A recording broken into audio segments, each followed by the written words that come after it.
Assalamualaikum warahmatullahi wabarakatuh. Kembali berjumpa dengan saya Hetsbun Arif dari Forum News Network. Pasti banyak yang masih penasaran dengan figur Lin Chinwei ya. Lin Chinwei gitu kata seorang teman Tionghoa, Bang Lius yang ngasih tahu saya mau manggil namanya itu.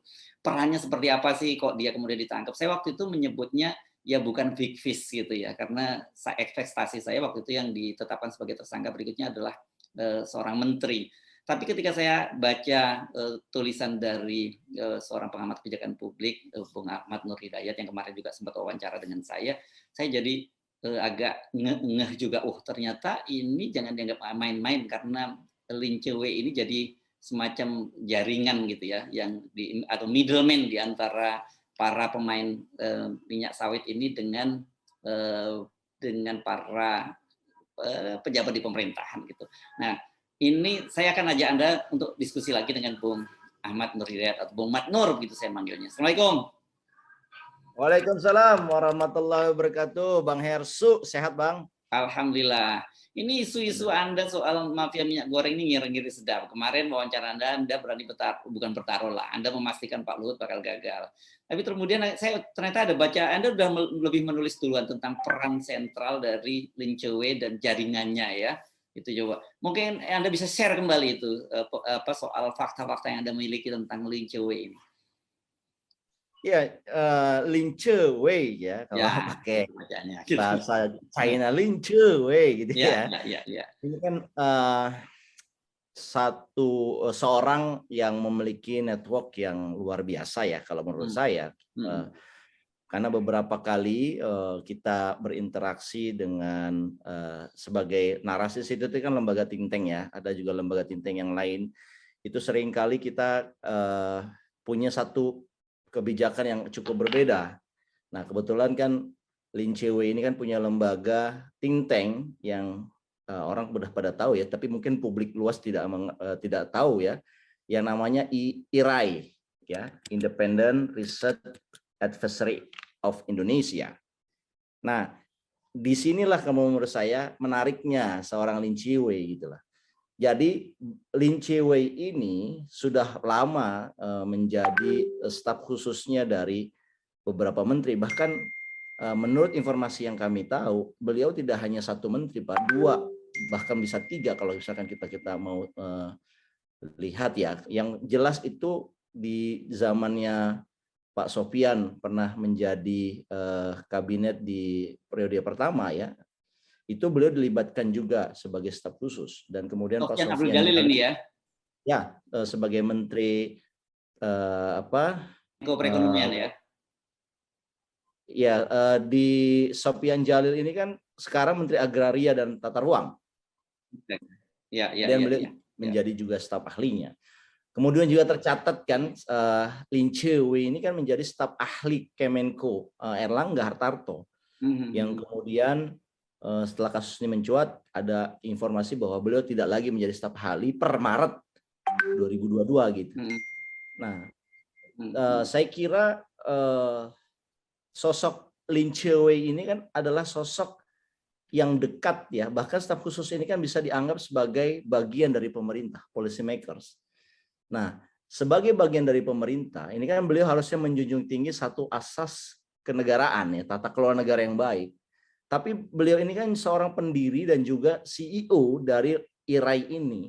Nah, IRAI inilah yang kalau kita lihat itu sangat aktif sekali dalam mempengaruhi kebijakan di kementerian, dan IRAI ini sebagai think tank atau sebagai advisory-nya kementerian itu, yang harusnya dia bergerak dalam ranah yang kita sebut sebagai menempatkan kepentingan publik di atas kepentingan yang lain, kepentingan swasta gitu. Nah, di sini kalau kita lihat dari profilnya IRAI ya, IRAI ini menuliskan di dalam websitenya ya, irai.co.id, itu mengatakan sebagai lembaga yang menjadi arsitek dari B30. Ini satu klaim yang luar biasa menurut saya, karena B30 ini adalah satu program nasional yang dicanangkan oleh Pak Jokowi. Dan kalau kemudian IRAI di dalam website itu mengatakan arsitek B30 ya, menurut saya itu satu klaim yang besar yang menunjukkan bahwa seolah-olah IREI ini memang sangat penting, lembaga sangat penting yang mempengaruhi kebijakan dari sawit ya dan turunannya gitu. Nah, persoalannya adalah ketika kemudian Kejaksaan Agung menetapkan Lin Che-wei ini ya sebagai tersangka, kita tentunya belum melihat kasus ini secara luas, secara publik ya, karena belum masuk pengadilan. Ini kan masih dalam penyidikan Kejaksaan Agung. Ya, Kejaksaan Agung tentunya tidak membuka secara luas kepada publik, tapi setidaknya dari keterangan yang kita dengar dari Kejaksaan Agung disampaikan bahwa Lin Che-wei ini adalah sosok yang dianggap mempengaruhi kebijakan dari Dirjen Perdagangan Luar Negeri dari Kementerian Perdagangan. Nah, di sini kita melihat loh, ini ada sosok yang sebetulnya dia adalah staf ahli, tapi juga dia bermain ya menjadi konsultan, yang konsultannya itu ternyata bergeraknya itu untuk kepentingan perusahaan atau corporate tertentu. Jadi di sini ada problem, Bang Hersu ya. Menurut kami ada problem apa istilahnya trading information setidaknya. Dan kalau mungkin bisa diteliti atau diselidiki lebih dalam, itu bisa juga dianggap trading influence.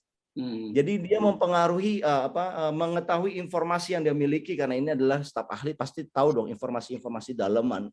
Dan informasi itu yang kemudian kalau ini ternyata benar nanti di pengadilan terbukti ya, informasi ini digunakan untuk kepentingan oligarki dalam apa istilahnya dalam menguntungkan mereka begitu, bukan menguntungkan masyarakat luas. Saya mau berhenti di situ dulu, Bang Hersu. Ya. Tetapi oke. Jadi saya membaca juga di dalam laporan Tempo ya disebutkan bahwa kan dia sangat aktif loh. Dia menghubungi beberapa perusahaan-perusahaan kelapa sawit itu. Jadi artinya di sini bukan lagi sekedar dia sebagai apa ya, bukan sebagai middleman gitu ya, sebagai perantara di antara pemerintah dengan para usaha sawit, tapi dia juga bisa mengatasnamakan pemerintah, karena katanya dia bisa mengancam kalau ada perusahaan-perusahaan sawit yang tidak nurut perintahnya dan sebagainya, kemudian kuotanya juga jatahnya dikurangi gitu. Itu yang jadi persoalan Lin Che-wei ini ya menurut kita. Kalau saya sebagai CEO dari Narasi Institute, kalau menurut kita ini menyalahi sebuah aturan lembaga think tank ya. Lembaga think tank itu adalah lembaga yang memberikan satu advisory kebijakan yang harusnya tidak ada interest di situ. Tapi kalau melihat ceritanya begini, ini kan interestnya kelihatan sekali. Dan inilah yang menjadi akar dari korupsi kan seperti ini. Orang yang memiliki informasi di dalam, menjual informasi itu untuk kepentingan corporate, dan kemudian dia mengetahui dan dia karena dia dianggap dekat dengan para policy makers, orang di level bawahnya, let's say eselon 1 ya, Pak Dirjen dan sebagainya, itu seolah-olah takut untuk melawan orang ini. Nah, ini yang menurut saya orang yang memang paling berbahaya di dalam proses jual beli kebijakan begitu. Tadi Anda menyebut bahwa jejaring dia itu bukan hanya nasional tapi juga lintas negara juga. Apa yang Anda maksud itu ya di dalam tulisan Anda itu? Ya, kalau kita lihat ini menariknya. Kalau kita lihat websitenya ire.co.id itu banyak sekali istilahnya adalah menu yang hilang. Nah, saya iseng-iseng bersama tim gitu ya melihat bagaimana cake-nya di Google dan ternyata masih terrecord. Jadi ada misalkan siapa aja partner dari IREI ini yang didirikan oleh Lin Che-wei ini. Ternyata partnernya itu adalah yang jelas-jelas ada ditertulis itu adalah perusahaan-perusahaan minyak goreng, Wilmar, ya, Musimas, ada Gamma Plantation, ya, ada Sinarmas Agrobisnis. Itu dituliskan sebagai kliennya dari IREI. Jadi dia kalau ditulis begitu kan dia berarti bekerja untuk corporate. Ini jelas kan. Nah yang kedua ada juga partner internasionalnya. Kalau kita lihat di websitenya ya, saya masih punya foto cake-nya. Kalau nanti dibutuhkan saya bisa tunjukkan. Itu bagaimana IREI ini bekerja juga sebagai adversary-nya dari Deutsche Bank, ya, Morgan Stanley, Citibank, HSBC, Merrill Lynch, UBS, Macquarie dan sebagainya. Ini kan perusahaan-perusahaan besar. Ya, nah ini kalau saya lihat ya, eh, Lin Sewei ini tidak main-main dalam mempengaruhi kebijakan publik. Dia bisa mengakses berbagai corporate internasional yang kemudian dia menjual informasi yang dia dapatkan itu ya kepada corporate ini. Dan yang kalau kita lihat lagi ya, di sini sayangnya sudah dihapus juga di dalam website IRAI-nya ini, bahwa ada nama-nama besar ya yang juga menjadi bagian dari IRAI ya. Jaringan ini kita lihat misalkan ada nama besar misalkan Bambang Harimurti ya, mungkin Bang Herso nih Ya ini sahabat ya, senior saya ini kan. kawannya Ya, ya, bekas info wartawan ya. senior ya. Ya. Disebutkan di situ ahli isu strategis. Ada FX Sujiyat Toto, ada Kanya Laksmi Sidarta sebagai ahli sawit disebut, ada Lana Widayanti udah urban planning expert, ada Tai Chong Hip ini saya kira dari Singapura oil and gas export, ada Yap Tia Sun financial and banking export. Jadi pertanyaan saya adalah kalau ini yang memang ada di website IRAI nama-nama besar ini, kenapa kemudian sekarang jadi hilang gitu loh? Jadi sepertinya ada yang disembunyikan dari front page ini. Padahal kan kalau misalkan ini adalah satu lembaga yang secara akuntabel bisa dilihat, ya dibiarkan aja di dalam halaman website yang orang publik bisa melihat. Tapi tiba-tiba kita nggak bisa akses nama-nama ini kecuali kita mendalami cake dari Google ya. Maksud Anda, Gitu. oke, katakanlah sekarang Lin Che-wei ini dijadikan tersangka oleh Kejaksaan Agung, tapi kan bukan berarti dia melibatkan seluruh lembaga gitu ya, harusnya kan gitu. Kalau memang memang tidak seperti itu, jadi tidak perlu dihapus kan gitu. Iya, seharusnya tidak perlu dihapus ya, partnership-nya dia itu sebut aja di situ, kemudian ternyata kemudian ini kan seolah-olah sepertinya begitu Lin Chi-wei ini ditetapkan tersangka, tiba-tiba seolah-olah ada upaya untuk mengaburkan informasi atau menghilangkan jejak, kesannya begitu loh. Nah, saya kira ini informasi dari website ini perlu di follow up, perlu dikembangkan ya. Terutama sejauh mana apa yang kita bilang sebagai trading information ataupun trading influencing ini bagaimana corporate itu dalam mempengaruhi policy makers ya, sehingga akhirnya kebijakan yang dilakukan oleh pemerintah itu adalah kebijakan yang bukan pro kepada rakyat tetapi pro kepada oligarki atau corporate itu. Ini kan concern kita. Kita merasakan ini kenapa sih minyak goreng ini kok nggak bisa turun sejak Januari Februari yang kemarin kita bahas, ini kok nggak bisa turun-turun gitu loh. Nah kita kan menduga policy makers di Indonesia ini yang mengatasi di Kementerian Perdagangan ini nggak berani ngambil keputusan karena mereka tidak mau membela kepentingan rakyat kecil, mereka maunya membela kepentingan corporate. Dengan cara apa? Corporate ini pengen harga minyak goreng itu tetap tinggi supaya mereka mendapatkan profit sebesar-besarnya. Nah, kebijakan kayak begini kan jadi kita sebagai publik ya, sebagai owner dari kekuasaan. Dalam demokrasi kan owner kekuasaan ini kan rakyat. Nah, sebagai rakyat kok kita melihat satu istilahnya penyimpangan yang dilakukan para policy makers di negeri ini. Mereka lebih memilih corporate dan oligarki dibandingkan kepentingan publik luas gitu. Saya kira kalau seandainya pemerintah berani dalam berpihak kepada rakyat, saya kira persoalan minyak goreng ini harusnya segera bisa diselesaikan dengan cepat gitu. Tapi ini kan bertele-tele sampai kita sekarang sudah di posisi akhir Mei, ya minyak goreng ini masih dalam level tinggi. Ya, oke. Begitu Bang. Tapi yang menarik kan bahwa ini latar belakangnya tidak hanya sekedar bisnis murni gitu ya korupsi biasa gitu ya dalam pengertian. Tapi kan kemarin seperti diungkap oleh politisi PDIP Masinton Pasaribu misalnya disebut bahwa ini diduga ada kaitannya dengan pengumpulan dana oleh kelompok-kelompok yang ingin melakukan penundaan pemilu dan memperpanjang masa jabatan Pak Jokowi. Jadi dan kemudian di media, terutama di media sosial muncul juga bahwa Lin Che-wei ini adalah tim suksesnya Pak Jokowi. Ini kan jadi menarik juga kalau sampai masuk ke situ. Jadi ini jauh lebih serius, tidak hanya sekedar korupsi biasa gitu. Iya, yang ini kita sebagai publik membutuhkan ya progres dari Kejaksaan Agung sebagai institusi yang menangani ini dari awal ya. Dan saya kira proses pengungkapkan hukum ini harus transparan ya. Kita nggak mau lagi misalkan rakyat ini begini lagi gitu loh. Jadi orang yang berkuasa, yang punya kewenangan dan kebijakan itu kemudian tidak memilih kepentingan publik dalam menerapkan kebijakannya.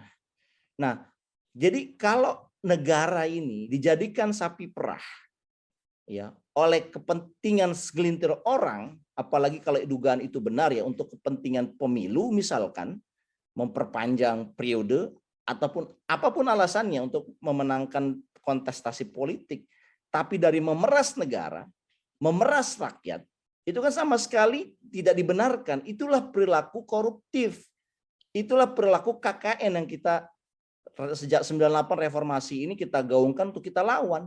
Nah ini KKN-nya di depan mata begitu, dan ini dilakukan oleh seorang policy makers ataupun staff policy makers yang harusnya dia bekerja untuk rakyat. Nah orang seperti ini menurut saya yang menjadi sumber koruptif gitu ya. Ini yang membuat kenapa kita sebagai bangsa Indonesia nggak bisa maju-maju karena orang-orang mental seperti ini.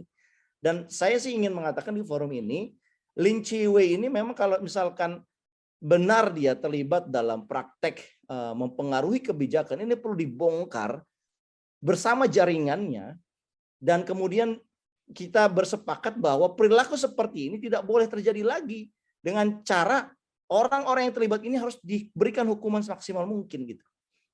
Kalau perlu memang hukumannya hukuman mati, karena yang menderita ini kan rakyat seluruhnya. Harga minyak goreng tinggi kan mengenai ke semua orang gitu loh, Bang Hersut. Oke, jadi Anda menyebut mengapa kemudian Anda mengapresiasi kejaksaan karena menetapkan Lin Chi-wei dan menahan Lin Chi-wei sebagai salah satu tersangka, dan Anda menyatakan bahwa orang ini bahkan lebih besar dibandingkan dengan 4 orang lainnya sebelumnya ditangkap gitu. Betul sekali, orang ini lebih besar karena kalau kita lihat yang ditangkap ini kan satu kalangan private, tentunya motifnya mudah kita tebak. Yang kedua, pimpinan yang paling tingginya yang ditangkap ini kan baru eselon 1, dirjen gitu loh. Nah, dirjen itu dalam struktur policy makers ini dia dalam middle career ya, bukan top. Nah, kita ingin Kejaksaan Agung ini membongkar, jangan-jangan ada lagi nih orang di atasnya dirjen. Nah, ketika Lin Chi-wei ini ditangkap, nah saya katakan ini orang yang lebih besar dibandingkan yang sebelum-sebelumnya, karena melalui beliau ini, melalui Lin Chi-wei ini, kita bisa mendapatkan siapa orang di level topnya yang kemudian bertanggung jawab, yang kemudian melakukan perilaku koruptif begitu. Ini harus diusut sampai akar-akarnya. Makanya kita mengapresiasi Kejaksaan Agung, memberikan dukungan kepada Kejaksaan Agung, dan meyakinkan Kejaksaan Agung, jangan Anda takut untuk mengungkapkan kasus ini karena publik ada di belakang Anda. Saya kira gitu. Oke, nah dari pengamatan Anda, orang-orang seperti Lin Chi-wei ini banyak nggak ya di departemen-departemen lain atau di yang bergentayangan di pemerintahan? Karena saya ingat dulu ini kasus ini mungkin levelnya di tingkat provinsi. Anda ingat dulu peran Suni Tanuwijaya dengan Ahok ya waktu masih menjabat gubernur DKI Jakarta kan gitu juga. Suni kan juga benar, menjadi penghubung di antara begitu kan. Ini kan ada pola-pola semacam itu kan, selalu ada yang menjadi jembatan di antara para penguasa dan para pengusaha ini. Iya, saya kira perilaku koruptif ini antara kepentingan korporat dengan policy maker selalu ada penghubungnya, selalu ada middleman-nya. Yang ini banyak pasti. Dan kalau kaitannya mengenai oligarki, ini ada middleman, dan middleman ini adalah orang-orang yang punya sebetulnya kewenangan untuk memberikan advice yang benar kepada menteri, tetapi dia menyalahgunakannya untuk kepentingan pribadi dan kepentingan para segelintir elit. Nah, saya kok melihat ini bagus sekali dijadikan sebagai apa istilahnya, contoh punishment yang berat. Jadi kita katakan orang-orang middleman seperti ini ya, mungkin mengatasnamakan lembaga konsultan, mengatasnamakan staf ahli, ini yang kemudian kelihatan dia melakukan tindakan membantu elit korupsi ya, dan juga membantu oligarki untuk mencapai profit di atas penderitaan rakyat. Ini yang harus dihukum seberat-beratnya. Kita tidak ingin anti satu corporate mendapatkan profit ya yang besar, tidak.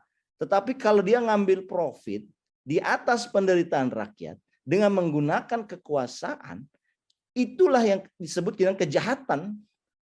Gitu. Kejahatan yang didefinisikan oleh kita ini adalah ketika kekuasaan itu dijadikan alat untuk memperkaya diri pribadi ataupun sekelompok orang. Dan itu saya kira sudah diatur dalam undang-undang Tipikor ya, yang harus mendapatkan hukuman yang berat gitu. Jadi Anda yakin nih kalau kejaksaan kerja serius gitu ya, tidak ada tawar-menawar politik, karena ini ngeri-ngeri sedap ini ya, permainan dalam soal mafia minyak goreng ini bisa dengan penangkapan Lee Choi ini bisa membongkar kasus ini dan bisa ada big fish yang bisa kena ya kalau begitu. Ya, saya yakin kalau kita dorong dan Kejaksaan Agung bertindak sangat profesional, ini ketemu siapa top leadernya ini.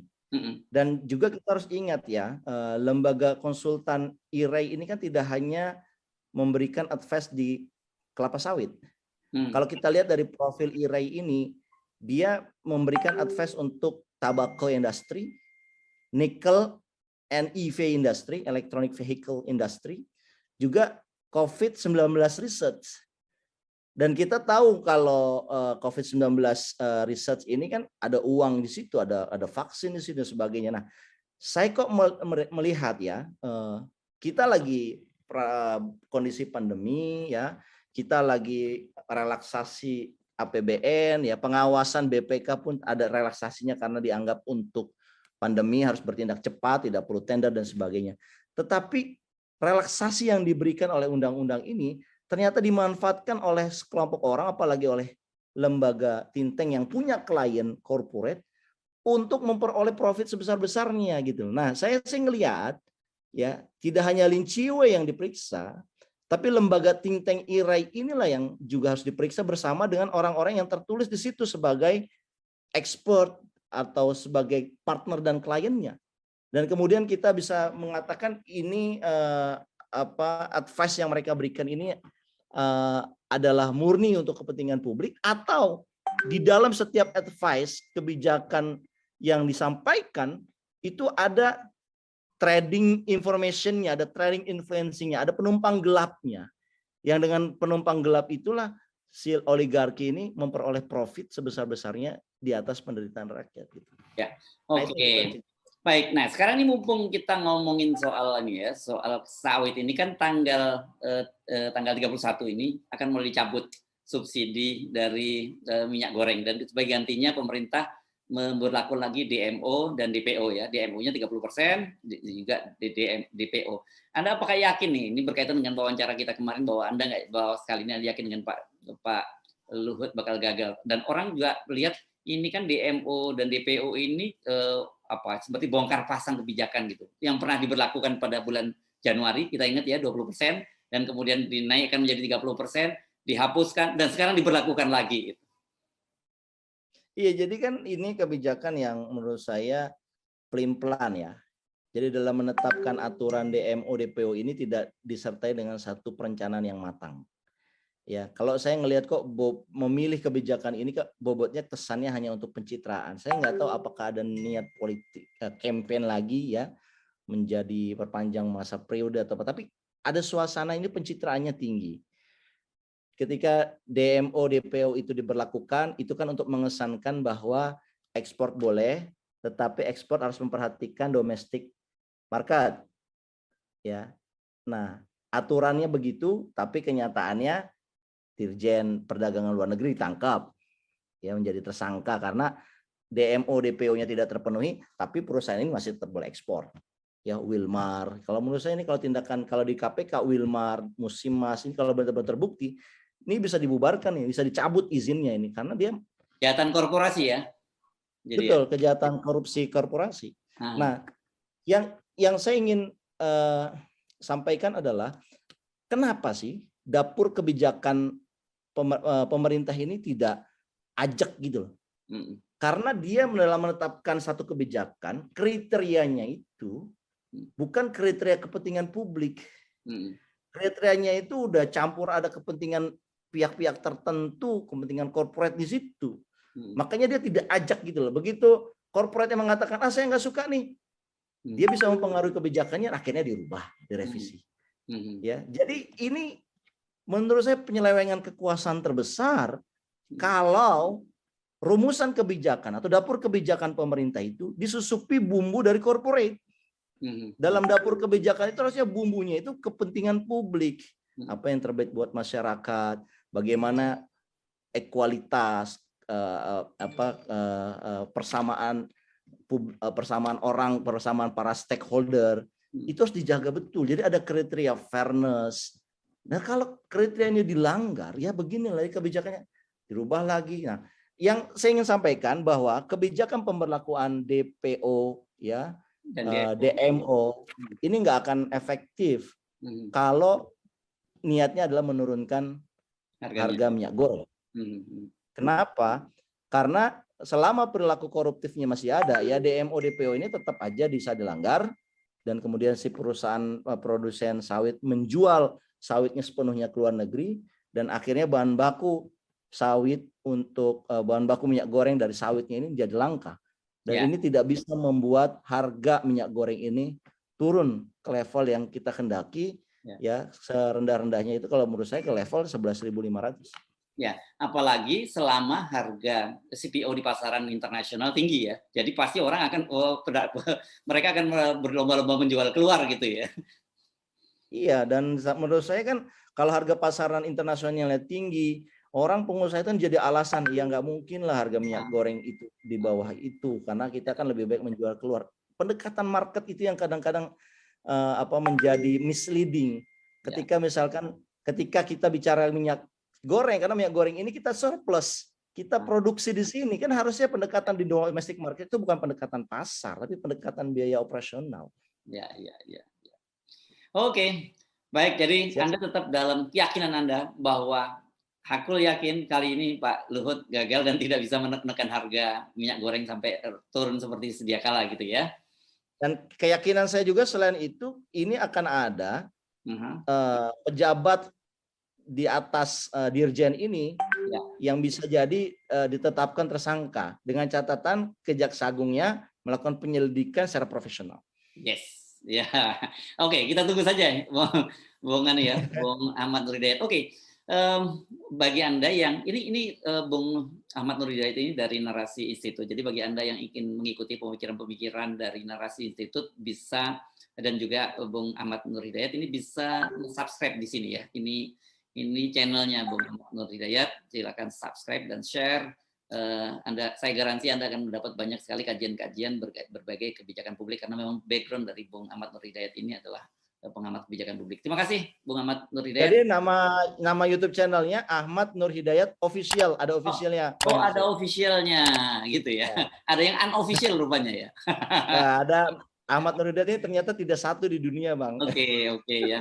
Ini bukan nama generik lah ini ya. Iya, nama doa. Ya, terima kasih Bang Hersu atas kesempatannya, semoga mencerahkan kita semua. Yuk. Assalamualaikum warahmatullahi wabarakatuh. Waalaikumsalam warahmatullahi wabarakatuh.